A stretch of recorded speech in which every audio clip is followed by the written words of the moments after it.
Una tarde normal en el cortijo, sus trabajadores cumpliendo con sus obligaciones, sin saber el terror que se vendría horas después. En un pueblo cerca de Sevilla, hoy hay muchas dudas que mantienen oscuros secretos, sin muchas respuestas. Estos son los terribles hechos ocurridos en Los Galindos.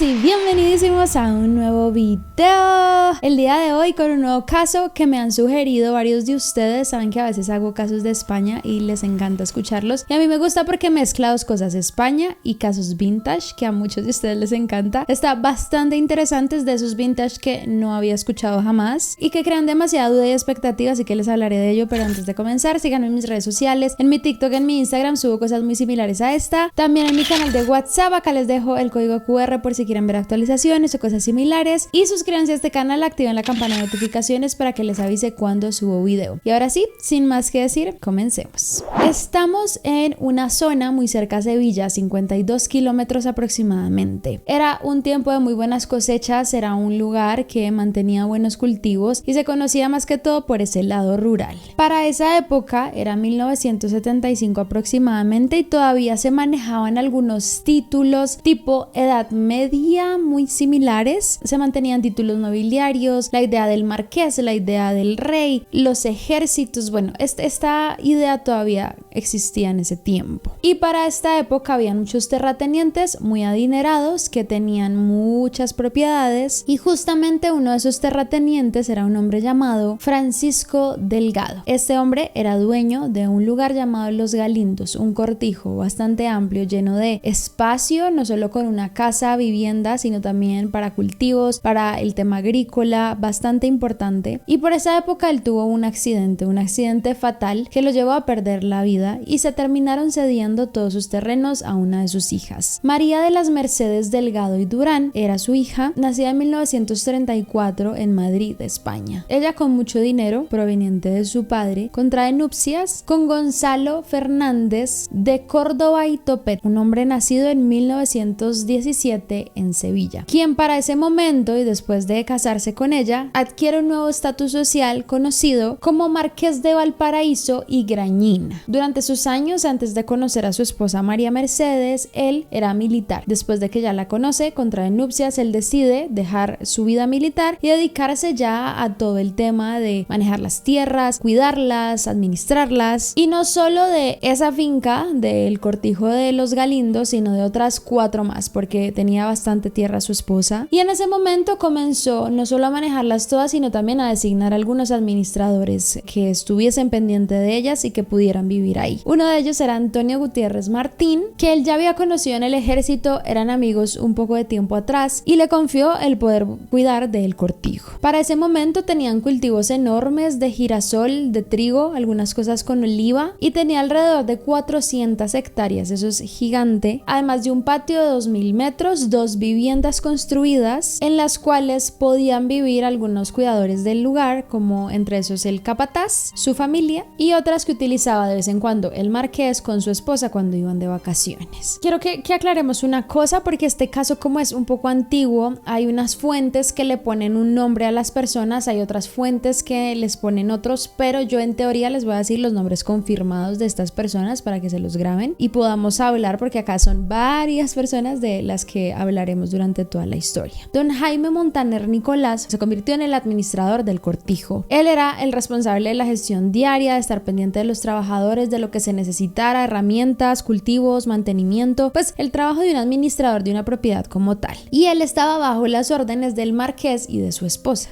claramente. Él de por sí, a pesar de que estaba bajo el marqués, tenía todo el poder frente a todos los trabajadores del cortijo. Era una persona pues como de más alto rango, y como ellos no se podían comunicar directamente con el marqués, pues él era la persona que estaba a cargo de todo. Y acá hay algo importante a resaltar, y es que el marqués con su esposa María tuvieron un hijo llamado Juan Mateo, un hijo que ellos criaron pero a la vez no, debido a el poder adquisitivo, debido también a que estaban ocupados en otras cosas. Juan Mateo no fue criado del todo por sus padres, sino también por don Jaime. Don Jaime, el administrador del cortijo, se vuelve como un papá para él lo llamaba incluso a veces papá, porque estaba pendiente de él, lo criaba, estuvo digamos que en su infancia la mayor parte del tiempo con él, y a pesar de que no era su padre biológico, él lo sentía como suyo propio. Esto va a ser importante para ahorita que les avance en el caso, pero ya vamos a entrar a los hechos de ya que tienen como un contexto un poquito histórico de esa época, mucha ocupación por parte de los marqueses, pero que sepan que eran los dueños de este lugar y que don Jaime lo administraba. Según esta historia, un hombre llamado Antonio Fenet, que era un vecino que vivía muy cerca de este cortijo, se dirigía a su casa. Mientras él regresaba, vio un humo muy denso proveniente de este lugar, a lo que fue rápidamente a esta zona a ver qué había ocurrido. Cuando él llega, no hay ruido alguno, todo parece en silencio, que era sorpresivo porque trabajaban varias personas allí, y él decide entrar al lugar donde proviene el humo. Era un lugar que era como el cobertizo donde tenían varias cosas, y de allí provenía de una caneca este humo. Cuando él se iba acercando a esa zona, notó un olor de verdad nauseabundo que le parecía fatal, no se lo soportaba, que era combinación como entre mortecina y como el gasóleo que se utilizó para prender esa fogata. En ese momento él se acerca a la puerta y ve un gran charco de sangre, lo que lo asusta muchísimo, sale corriendo y hace su reporte. Va gritando fuego, fuego, y en eso pues obviamente la Guardia Civil también se acerca y van al lugar a revisar lo ocurrido. Lo primero que aparece en el cortijo y que la policía descubre es el cuerpo de Juana Martín Macías, quien era la esposa del capataz. Ella tenía 53 años y es de las primeras que aparece apenas entran. Tras eso comienzan a rodear la finca, a buscar más pistas, especialmente porque se sospecha muchísimo de su esposo Manuel Zapata, quien era el capataz, de haberle quitado la vida. A él no se le encuentra por ningún lado. En eso siguen avanzando y encuentran a Ramón Peralta, de 40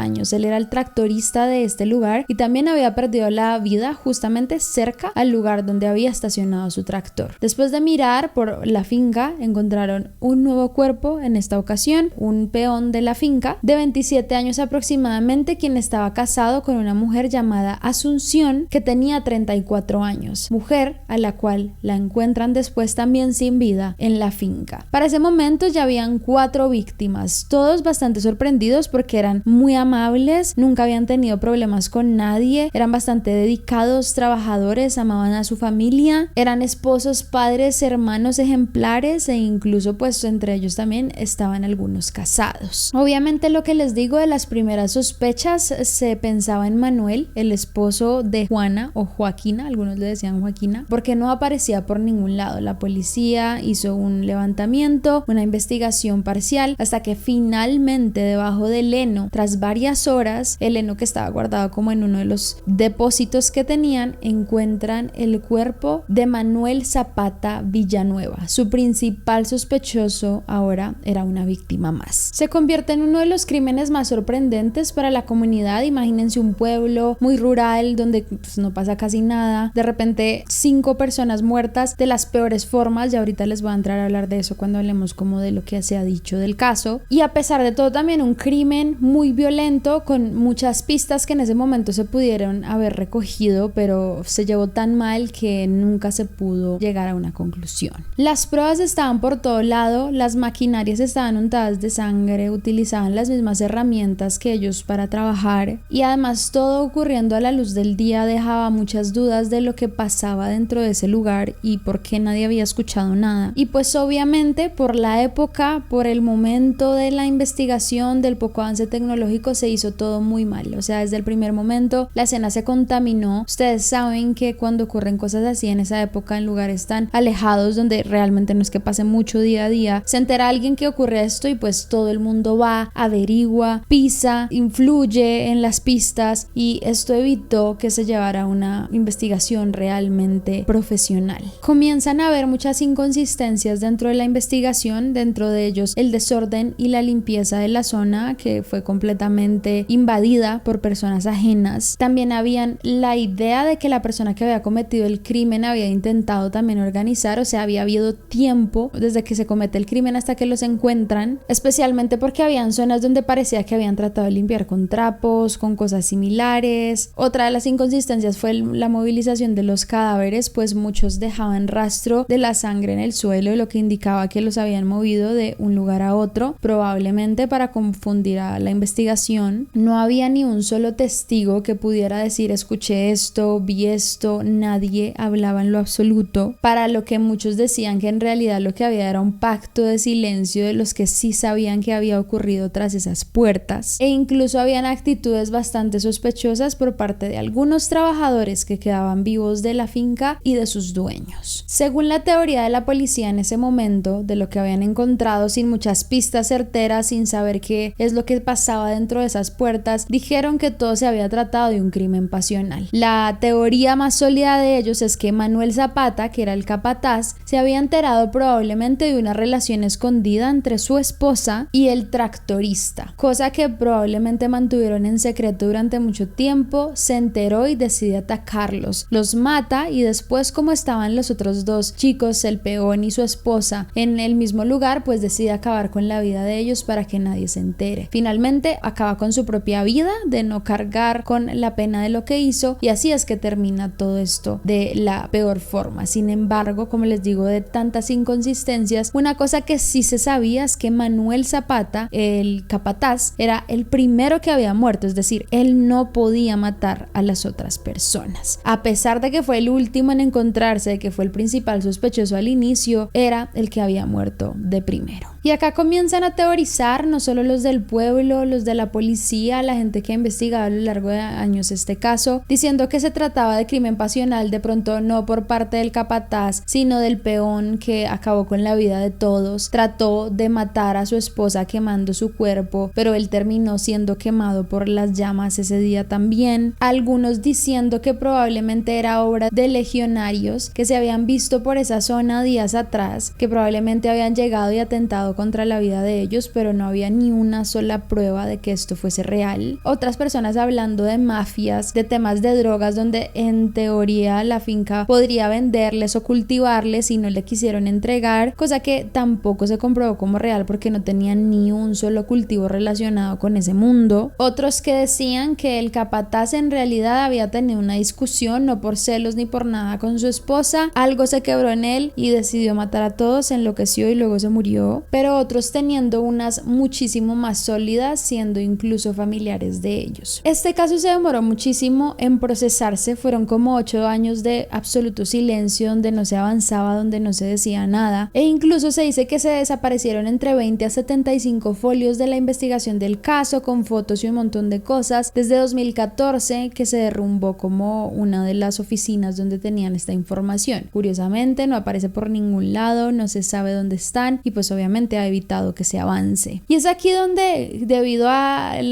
el tiempo que lleva este caso, y bueno, que es un poco más difícil que la información se una o las pruebas se unan, porque también ha habido muchas inconsistencias, que varios periodistas e investigadores han decidido como centrarse en tratar de entender qué ocurrió ese día. Y es acá donde comienza la investigación de algunos de ellos. El primero se llama Francisco Gil Chaparro, quien dice que las respuestas de lo ocurrido ese día están dentro del cortijo mismo y dentro de las personas que estaban en ese lugar. Hay muchas hipótesis si es frente a la administración del lugar, como uno de ellos lo manejaba, probablemente hubo un encuentro relacionado con ese tema, una molestia, una pelea, y él dice lo siguiente frente a cada una de las muertes. Dice que la primera víctima fue Manuel Zapata, el administrador, 50 años. Él murió golpeado por una barra de hierro, esto mientras trabajaba, es decir, lo tomaron por sorpresa, y su golpe fue contundente, es decir, apenas lo golpean, él pierde la vida. No se defendió, fue sorprendido sorprendido, lo que da a entender que de ninguna forma él pudo haber iniciado el conflicto o que algo haya venido por parte de él. Fue sorprendido. Ramón Parrilla, que tenía 59 años, que era uno de los tractoristas, dicen que probablemente escuchó algo, escuchó la muerte de su amigo y fue hacia el lugar. Fue golpeado así con una barra de hierro y él sí muere por múltiples golpes, es decir, probablemente le dieron uno que no acabó con su vida inmediatamente y le empiezan a propiciar más y más. Para muchos, por ejemplo, el no haber encontrado a Manuel al inicio del caso y haberlo puesto como sospechoso hablaba demasiado del poco rigor que hubo en la inspección. Así que estos hombres por este lado se descarta de haber tenido algún tipo de encuentro entre ellos porque fueron golpeados de la misma forma. El peón de 27 años dicen que llegó a la finca, él no estaba en ese momento, llegó, ya fuese a trabajar o porque lo llamaron, no se sabe especialmente la razón, y fue atacado de la misma forma que a los otros, de forma sorpresiva, y tenía varias heridas profundas en su cabeza, en su rostro y todas hechas como con alicates, en español le dicen como cortafríos, pero alicates, o sea, era una herramienta diferente a la que habían usado para matar a los otros. De todas las muertes se dice que esa fue la más violenta, la más sanguinaria, la peor, pues le destrozaron el rostro con, ya se imaginarán, o sea, qué horrible matarte con algo así, y sí habían muchos indicios de que él había luchado hasta el final por su vida. La siguiente víctima, Luisa, siendo la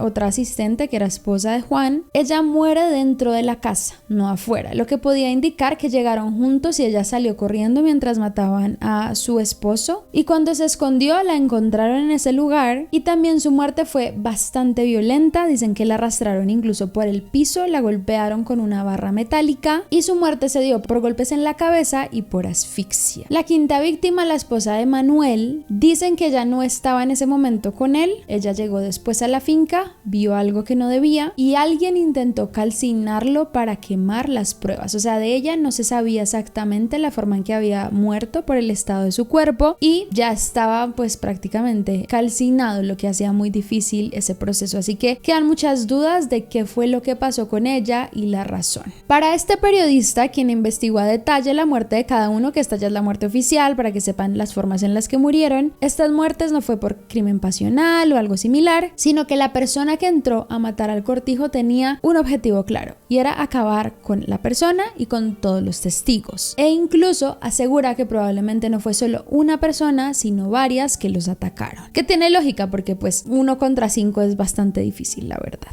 Dice que también era probablemente alguien que conocía perfectamente el lugar donde se podían esconder y las posibilidades de este, y él incluso apunta que probablemente los propietarios tenían algo que ver. Para muchos el marqués de una u otra forma tenía algo que ver, un hombre que por su estatus social podía silenciar muy tranquilamente a las autoridades y cualquier proceso de investigación, y para muchos él hizo eso. Nunca se le interrogó de verdad profundamente, a pesar de que a veces no coincidían con las cosas, él siempre trató de mantener la misma línea y muchos notaron que él viajó a Sevilla justo después de que pasó el crimen, como que si quisiera hablar con alguien para decirle sobre el tema. Y es ahí cuando, como les dije en el principio del caso que se acordaran, entra su hijo Juan Mateo. Como saben, él tiene un hijo biológico que consideraba en realidad al capataz de la finca su papá también, y Juan Mateo publicó un libro en 2020 en donde cuenta su versión de lo ocurrido, diciendo y alegando que su mamá fue la que le confesó. Él asegura que su papá de alguna forma u otra encubrió el crimen sin él haberlo cometido directamente, pero él sabía lo que había pasado. Él muestra esa vida en donde su papá era un hombre que no era tan adinerado y justo cuando conoce a su mamá decide casarse con ella porque sí tenía bastante dinero, una vida que él probablemente siempre había soñado y nunca había obtenido, y es ahí donde decide enamorarla y casarse. Una familia que no era tan unida, a la cual ellos estaban cada uno como a su bola, donde dice que tuvieron como 5 hijos e incluso 3 fueron desheredados. Familia a la que justamente después de que pasa el crimen, su padre, el marqués, decide divorciarse inmediatamente de su mamá, cosa que me causa curiosidad porque no logré encontrar exactamente si cuando ellos se divorcian el marqués se queda con algo de dinero o no. Es un dato ahí como que si alguien lo sabe me encantaría que me lo dijera. Y es ahí donde él lanza su teoría, que la verdad le veo mucho sentido y creo que se une de alguna forma con el libro del otro periodista, y es que él asegura que Manuel Zapata, el administrador y también el capataz, empezó a revisar algunas cosas del dinero de la finca,